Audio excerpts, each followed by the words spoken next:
السلام عليكم أصدقائي. مرحبا بكم في حلقة جديدة من قناتكم قصص مغربية، القناة اللي كتعيشكم في أحداث واقعية وغامضة من قلب بلادنا. القصة ديال اليوم صعيبة بزاف. قصة بنت كانت كتبغي واحد الرجل بجنون، ولكن ملي ما تزوجش بها قررت تسحر له باش ما يعيش مرتاح لا معها لا مع غيرها. واش ممكن الحب يتحول لسحر؟ واش الانتقام بالقلب يقدر يدمر حياة إنسان؟ غادي نحكيو اليوم على خديجة وأشرف، قصة بدات بحب نقي وسالات بسحر ودموع وعذاب. قبل ما نبداو ما تنساوش تدعموا القناة، ديروا جيم الفيديو وابوني باش توصلكم كل قصص جديدة، وخليونا نوصلوا هاد القصة لأكبر عدد من الناس. واجدين؟ يلا نبداو القصة. في عام 1994 كانت خديجة بنت في العشرينات من عمرها، ساكنة في مدينة القنيطرة مع والديها في دار متواضعة في حي قديم. بنت هادئة خجولة ودايما كتخدم في صمت، خدامة في محل ديال الخياطة، معروفة بين الناس بحيائها وطيبتها. حلمها بسيط، تكون عندها عائلة صغيرة وراجل يحبها ويصونها. أما أشرف فكان شاب وسيم عنده 27 عام، خدام في واحد الصالون ديال الحلاقة غير قريب من المحل اللي كتخدم فيه خديجة. طموح ظريف وكيعرف كيفاش يهدر. الناس كلهم كيعجبهم بابتسامته والسلوك ديالو الراقي. القدر جمعهم بطريقة ما كانتش متوقعة. اللقاء الأول كان بسيط. نهار من الأيام كانت خديجة خارجة من الخدمة وشافت واحد طفل صغير طاح من الكروسة ديال الخضرة. جرى أشرف باش يعاونو وهي تهيا وقفات. داروا النظرة الأولى ومن ثم بدات الحكاية. من داك النهار ولا كل واحد فيهم كيشوف الآخر صدفة في الحومة، في الموقف ولا في السويقة. السلام بدا خفيف، ومن بعد ولا كيهضر معاها دقيقة ولا جوج في طريق العمل، غير كلمات بسيطة بحال نهار كبير هذا، كي دايرة لاباس؟ وهي كتجاوب بابتسامة خجولة، الحمد لله الله يبارك فيك. ومع الأيام ولا كيصيفط معاها ولد صغير ديما يدي ليها السلام، ولا يعطيها ورقة صغيرة فيها كلام مكتوب خطو بحال انتي إنسانة محترمة وكنقدرك بزاف وكنتمنى الله يجمعنا في الحلال. في ذاك الوقت مع كانت لها هواتف لا رسائل قصيرة، كانت الكلمة عندها وزن والنية واضحة، وبلا ما يحسوا ولات بيناتهم علاقة ديال المودة. كل واحد كيبغي يشوف الاخر ولو دقيقة في اليوم. خديجة كانت كتقول في سرها يمكن هذا هو النصيب اللي كنت كنتمناه. وأشرف كان مقتنع أن خديجة هي البنت اللي تستاهل تعيش معاه العمر كامل. ما كانوش عارفين أن هاد البداية البريئة في مدينة هادئة بحال القنيطرة غادي تولي مع الوقت قصة حب مظلمة، قصة غادي تبدل حياتهم بجوج الأبد. من بعد شهور ولا اللقاء بين خديجة وأشرف شبه يومي. هو في الصباح كيدوز من قدام المحل ديال الخياطة غير باش يشوفها، وهي كتطل من الشرجم وكيتبادلوا النظرات بلا ما يتكلموا بزاف. كان حب بسيط نظيف ديال داك الزمان اللي كلمة فيه كتسوى الدنيا وما فيها. واحد المرة في العشية كانوا جالسين في جريدة صغيرة في القنيطرة ما بين الأشجار والصمت. أشرف قال ليها هو كيشوفها بعينيه اللي عامرين صدق، خديجة والله ما شت بحالك، أنا ما باغيش نضيعك، بغيتك تكوني مرتي. قلبها دق بقوة، بقات ساكتة شوية ومن بعد جاوباتو بصوت خافت، أنا ما كنطلب غير ستر، والله يجعل لي فيها الخير. من داك النهار ولا كيجي عند دارهم كيسلم على الوالدين، كيساعد الأب ديالها في شي حاجات صغيرة، وبدا كيبين النية ديالو قدام الجميع. الناس في الحومة بداو كيهضروا كيقولوا أشرف ناوي مزيان، باين باغي يخطب خديجة. خديجة ولات كتحس بالسعادة بحال اللي لقات الأمان أخيرا. كانت كتعيش أجمل أيامها، كتحلم بالعش الزوجي وبالدار الصغيرة اللي غادي تجمعهم. كل ليلة كتقلص في السطيحة، كتشوف السما وكتدعي يا ربي دير لي في قلبي وما تفرق بيناتنا. ولكن ما كانتش عارفة أن القدر كيدير في الصمت خطط أخرى، وأن الوعود ديال اليوم ممكن تولي غدا السبب في دموع كتيرة. دازو شهور قليلة على الوعد ديال أشرف، وكل شي كان باين بخير. خديجة كانت عايشة على الأمل، كل نهار كتوجد ليه شي حاجة صغيرة، قهوة ولا خبز سخون ملي يدوز من قدام المحل. كانت كتعاملو بحال راجلها قبل ما يجي يخطبها. ولكن فجأة بدأ أشرف كيتبدل، ولا قليل الكلام، ما بقاوش داك اللقاءات اليومية، وحتى النظرات ديالو بردات. منين كتسولو مالك واش كاين شي حاجة، كيجاوبها بابتسامة باهتة: غير الخدمة، راسي عامر شوية، ما تقلقيش. خديجة حاولت تفهم، ولكن شي حاجة كانت ماشي هي هاديك.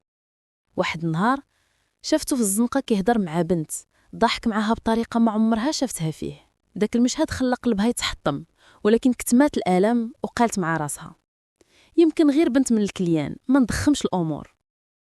الأيام ولات ثقيلة، والبعد بدا يكبر. ما بقى كيسول، ما كيهضر، ولا كيجاوب برود، بحال شي واحد ما بقى عنده لا إحساس لا نية. وخديجة كل ليلة كتجلس في سطيحة ودموعها ساكتين، كتقول: علاش تبدل؟ واش غلط في شي حاجة؟ واش الحب ديالي ولا عليه تقيل؟ الناس في الحومة بدات تتلاحظ، وصاحبتها المقربة أمينة قالت ليها: خديجة سيري سوليه بصراحة، راه الراجل إلا بدل طبايعه بلا سبب راه كاين شي حاجة. في هذيك الليلة جمعت خديجة شجاعتها ومشات للصالون اللي خدام فيه أشرف. ما كانش هو، ولكن مول المحل قال ليها راه خدا عطلة، عنده الخطوبة ديالو في مدينة سلا. تجمدات في بلاصتها، حسات كأن الأرض كتهز تحت رجليها، ما بقات قادرة لا تهضر لا تبكي. خرجت كتمشى في الزنقة بلا ما تحس فين عادية، وصوت داخلها كيقول: خان الوعد، خان القلب، خان حتى الحلم. ومن داك النهار بدات القصة كتبدل. الحب النقي اللي كان بيناتهم ولا الجرح اللي غادي يفتح الباب على الطريق ما كانش خديجة غادية تخيلو نهائيا. من داك النهار ما بقاتش خديجة هي البنت اللي كانت كتضحك مع صحاباتها، ولات ساكتة شاحبة بحال الظل ديال إنسانة كانت عايشة. ما بقاتش كتمشي للخدمة، كتنوض غير باش تشرب الماء وترجع تناس. الأم ديالها بدات كتلاحظ وكتسولها كل نهار: خديجة مالك وليتي هكا، واش مريضة بنتي؟ وهي كتجاوبها بصوت مبحوح: ما فيها والو، غير عيانة شوية. ولكن الحقيقة كانت أعمق من التعب. كل لحظة كانت كتسمع صوت أشرف في ودنيها، وكتفتكر كلامه: غادي نجي نخطبك. وكتقول في سرها: علاش الكذوب؟ علاش خلاني نحلم؟ الليالي ولات طويلة، كتعوم في الهوا واللي ما قادرة لا تبكي لا تنسى. صاحبتها أميمة جربت كل شي باش تخرجها من هاد الحالة، ولكن ما نفع والو.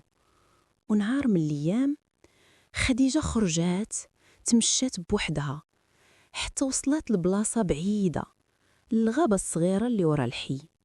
قاصت الأرض وبدات كتغوت: يا ربي علاش دار فيا هكا؟ أنا ما أديت حد، حبيته بصدق، واش هذه هي النهاية؟ في داك اللحظة قلبها ولا عامر كراهية، الغيرة والحقد تخلطوا في دمها. ما بقاتش كتبكي، بقات غير كتفكر، كتقول: ما نقدرش نخليه يعيش مرتاح، ماشي هو يضحك وأنا نتعذب. ورجعت للضاع بوجه جامد بحال شي واحد فقد الإحساس.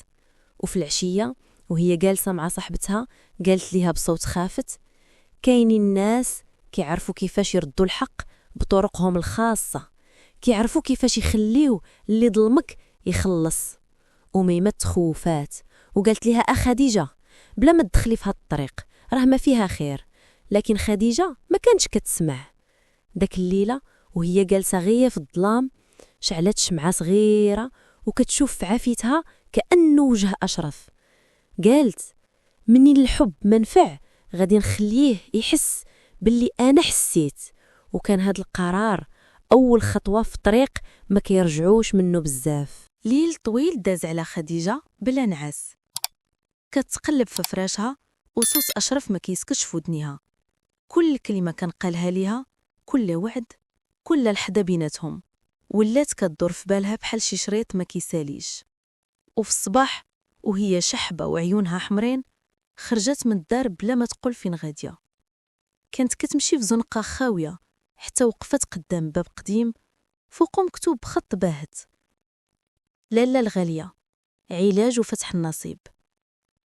نهدت خديجة وقالت في سرها: ما بقتش عندي طاقة، يمكن غير هادي اللي غادي تريحني. دخلات والريحة ديال البخور مع الدخان كانت عامرة في المكان. لالا الغالية كانت مرا كبيرة، عينيها صغار ولكن فيهم لمعان غريب، نظرتها قد تدخل للقلب بحال السهم. قالت ليها: بنتي، وجهك فيه الحزن، شكون اللي ظلمك؟ خديجة سكتت شوية ومن بعد بدات الدموع كتنزل. كان باغي يخطبني وعدني، ومن بعد مشى خطب بنت اخرى خلاني كنموت بالبكا. لالا الغالية قربات منها وقالت بنبرة واثقة: وبغيتيه يرجع ولا بغيتيه يذوق المر بحالك؟ خديجة تردات ولكن الغضب غلبها وقالت: بغيتو يحس باللي أنا حسيت، ما يعيش مرتاح لا معها لا مع راسو. لالا الغالية شعلت المجمر، حطت فيه شوية ديال الأعشاب وبدات كدور بيه في المكان وهي كتقول كلام ما مفهومش. ثم جبدات من الصندوق ديالها تصويرة ديال الراجل وقالت ليها: جيبي لي شي حاجة منه، الشعار ولا طرف من حوايجو ولا حتى ورقة فيها خطو. رجعات خديجة للدار، قلبت في حوايج كان خلاهم عندها ولقات منديل صغير كان عطاه ليها ريحته مازال فيه. شداتو ورجعت عند لالا الغالية. الشوافة خدات المنديل، حطات عليه الشمع وقرات كلام طويل فيه ذكر أسماء غريبة، ومن بعد دفناتو في قصعة ديال التراب وقالت ليها: منين يطلع الهلال غادي يبدا يشوفك في كل بلاصة، ولكن ما غاديش يعرف يرتاح لا بالنهار لا بالليل. خديجة خرجت من تما حست براسها خفيفة، ولكن في القلب كان كاين برود غريب، ما هوش راحة ما هوش ندم، غير فراغ كبير. رجعت للدار وسدت الباب وقالت في سرها: من الحب ما جابش الحق، السحر يمكن يجيبه. وما كانتش عارفة أن ذاك العمل اللي تدفن ما غاديش يدمر غير أشرف، ولكن حتى هي. من داك الليلة اللي دفنات فيها لالا الغالية داك العمل بدات الأمور كتبدل في حياة أشرف بلا ما يفهم علاش.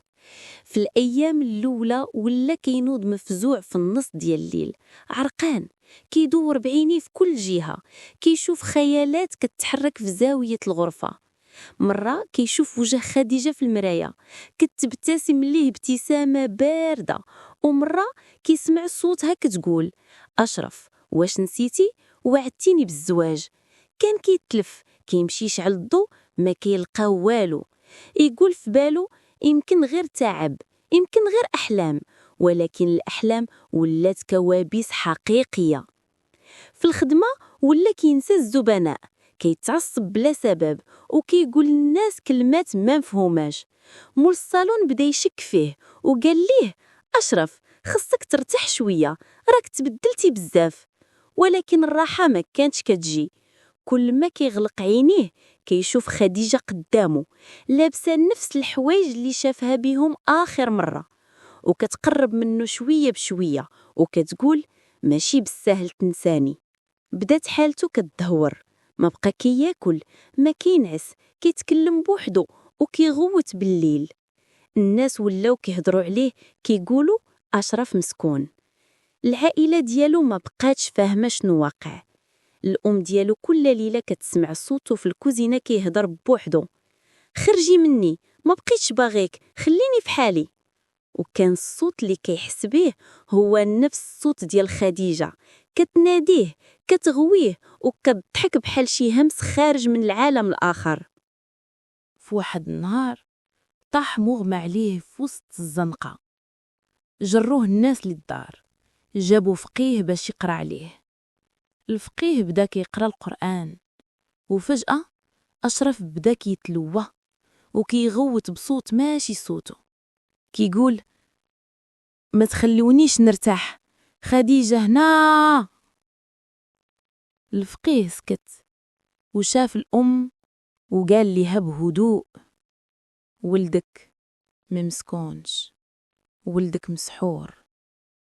الأم تصدمات، ومن داك النهار ولات اللعنة حقيقية، وأشرف ولا يعيش بين عالمين: عالم الناس وعالم الظلام، فين خديجة كتجيه كل ليلة وتخليه يعيش في الرعب والندم. الوقت داز والسحر ولا جزء من حياة أشرف. الناس اللي كانوا كيعرفوه ما بقاوش كيعرفوه دابا، وجهه تبدل، عينيه ولات فيهم واحد النظرة خاوية، بحال شي واحد كيشوف العالم من بعيد ولكن ما عايشوش. الأم ديالو ما صبرتش تشوف ولدها كيعاني، مرضات حتى هي، وكل نهار كتدعي الله يفك عليه، ولكن الدعاء ما بدل والو، حتى جا داك النهار اللي فرقت فيه الحياة. وبعدها بشهور قليلة الأب حتى هو ما تحملش الهم، تابعاها قبر. ومن داك النهار أشرف بقى بوحدو، ما بقات عنده لا دار لا عائلة ولا حتى عقل يميز بين النهار والليل. ولا كيدور في زناقي القنيطرة، شعره موسخ، حوايجو مقطعين، كيغوت في الأزقة بصوت مبحوح: خديجة فينك، خرجيني من هنا. الناس ولات كتخاف منه، صغار الحومة كيضحكوا عليه وكيناديوه المهبول ديال الزنقة. ما بقى كيعرف ياكل ولا ينعس ولا يحس بشي حاجة، ولا ياكل من الزبل ويبات في برد الليل. وفي كل زاوية كيسمع همسات كتطردو، صوت خديجة ما كيسكتش في ودنه: قلت ليك ما تعيش مرتاح، ما تعيش بلا بيا. مرات كيجلس حدا الحيط، كيبقى كيشوف السما وكيبكي بصمت، وبين دموعو كيضحك بحال شي طفل تايه، كيتكلم مع الخيال، كيرد على ناس ما كاينينش. حتى الناس ولات كتشوفوه ويقولوا: مسكين، كان شاب زوين وبعقله، شنو اللي وقع عليه؟ ما كان حتى واحد عارف الحقيقة، لا الناس لا الجيران لا حتى اللي كيعرفوه من قبل. بقى السر مدفون، والسحر داير خدمته بصمت، محا حياته وخلى منه ظل ديال الإنسان. دازو سنين طويلة، الزمان دار وخديجة كبرات، ما بقاتش هي البنت اللي كانت كتخدم في محل خياطة، ولات مرة ساكتة عايشة بوحدها كتحاول تنسى، ولكن الذاكرة ما كتنساش، خصوصا ملي الذنب كينعس في القلب ماشي في العقل. كل ليلة كتشعل الراديو، كتسمع برنامج كيستقبل مكالمات من ناس باش يحكيو قصصهم الحقيقية. الناس كيعطيو فيه أسرار عمرهم ما قالوها لحتى واحد. وفي ليلة من ليالي الشتا، خديجة قررت تمسك الهاتف ودير الرقم. يدها كانت كترجف وصوتها مخنوق، ولكن شي في داخلها قال لها: جا الوقت ترتاحي. رن الهاتف وجا الصوت من المذيع: الو، مساء الخير، شكون معايا على الخط؟ سكتات شوية ومن بعد قالت: انا خديجة، بغيت نحكي قصة ما عمرني قلتها لحتى واحد. المذيع جاوبها بلطف: مرحبا بك خديجة، تفضلي، الناس كلهم كيسمعوك. تنهدات وقالت بصوت مبحود: القصة بدات في 1994. كنت كنحب شاب سميتو أشرف وكان باغي يخطبني، ولكن الظروف تبدلات وتخلى عليا. ما قدرتش نسامحو، مشيت عند شوافة ودرنا عمل باش ما يعيش مرتاح. كان الغضب عما عينيا، ما كنتش كنفكر في العواقب. ومن داك النهار تبدلات حياتو، تبدلات حياتي حتى أنا. المذيع بقى ساكت وخديجة كملت بصوتها المرتجف. عرفتو شكون ولا داك الراجل؟ الحمق اللي كيدور في زناقي القنيطرة، اللي كيعرفوه الصغار والكبار، واللي تا واحد ما فاهم شنو طرا ليه. هو أشرف. وكنقولها اليوم للناس كاملين، أنا السبب، أنا اللي خربت حياته، وأنا اللي قتلت إنسان حي بالسحر. سكتات شوية وبدا البكا كيغلبها. قالت آخر كلماتها: إلا كان غادي يسمعني راه كنطلب السماح، وإلا كانت الدنيا كتعاود الفرصة ما نختارش الانتقام، نختار نسامح. المذيع قال بهدوء: شكرا خديجة، شكرا على الشجاعة ديالك. يمكن اعترافك يكون توبة بينك وبين الله، ويمكن القصة ديالك تكون عبرة لآلاف الناس اللي كيسمعونا هاد الليلة. وسكت الراديو شوية. ومن داك النهار ما بقاتش خديجة كتخرج بزاف. كانت كتقضي أيامها بين الصلاة والدعاء، كتطلب من الله يغفر ليها، وتمنى في كل سجدة أن أشرف يلقى الراحة حتى هو، في هاد الدنيا ولا في اللي بعدها. وهكذا سالات حكاية خديجة وأشرف، قصة بدات بحب نقي وسالات بندم ودموع، ولكن فيها عبرة كبيرة لكل واحد فينا.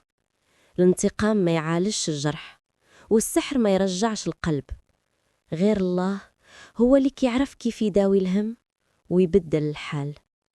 وقبل ما نسدوا القصة، إلا عجبتكم هاد الحكاية ديروا جيم الفيديو، وما تنساوش تشتركوا في القناة باش توصلكم القصص الجديدة من قصص مغربية. وخليونا نوصلوا العبرة ديال خديجة وأشرف لكل الناس باش ما يتكررش نفس الغلط، ولأن الغفران حتى وإن جا متأخر كيبقى دايما أجمل من الانتقام.